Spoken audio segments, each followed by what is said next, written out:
Hello, my name is Richard Thompson. I am a composer and pianist, and we're here to talk about my opera called The Mask in the Mirror, about the courtship and marriage of Paul Laurence Dunbar to Alice Ruth Moore.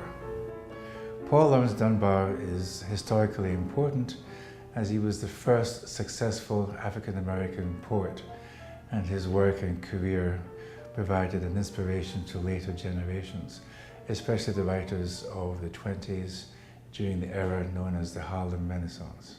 Well, actually, my first intention was just to write a short dramatic scene, something of maybe 10 minutes. And the more I found out about his life story, the more I felt I needed to tell more of the story in more detail. And I guess the turning point was when I discovered that they courted by letter, and the letters were available. So I got the letters, and I went through all the letters, and I charted out the development of his relationship with Alice Ruth Moore, and I plotted out a series of significant events in the relationship, and decided that one scene would not be enough. It needed to be an opera. And I wasn't quite sure how long it was going to be, but I had a pretty clear idea of the beginning, the end, and some of the turning points in the relationship. And in the end, it turned out to be a 2-hour piece. But as I said, my first intention was to write a short dramatic piece of about 10 minutes.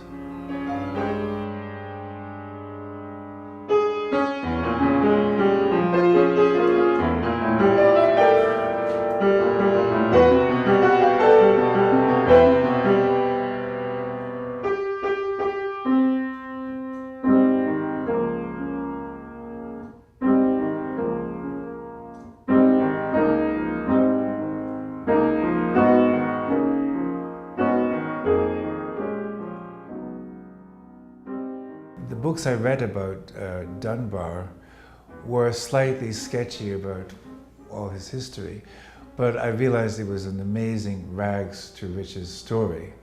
His parents were freed slaves who couldn't read, and somehow they realized that their son had a special spark.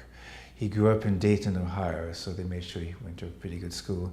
He actually went to school with the Wright brothers, and they collaborated on a high school student newspaper. Anyway, he graduated high school, wanted to go to college. He couldn't, really because he was black and had no money. So he worked as an elevator boy in a department store. And while riding the elevator, he wrote poems. And it's amazing to me that somebody so young, despite so many obstacles, was managed to triumph, self-published a book of poems, sell them, and then self-published a second book of poems, which attracted critical attention. And from that point, his career was launched. But looking back to his background, it would have seemed impossible. His mother scrubbed floors and took in washing just to eke out a pretty miserable existence. And in the end, he was very successful, made a lot of money, managed to buy a house for himself and his wife and a house for his mother, all this sort of stuff. And he did very well. I would have to say that my career in music was, to a certain extent, predestined, because I probably heard music before birth. My father really loved Duke Ellington, and he'd often play his recordings. As a small boy, I got used to hearing all the well-known Ellington compositions. I loved Clifford Brown with Max Roach. I used to listen to Cat Anderson, Ellington's high note specialist, and I fantasized myself doing the same thing until he bought a piano, and I fell in love with the piano, forgot about the trumpet. But I learned classical piano and pursued that for a very long time, and came back to jazz in my middle 20s.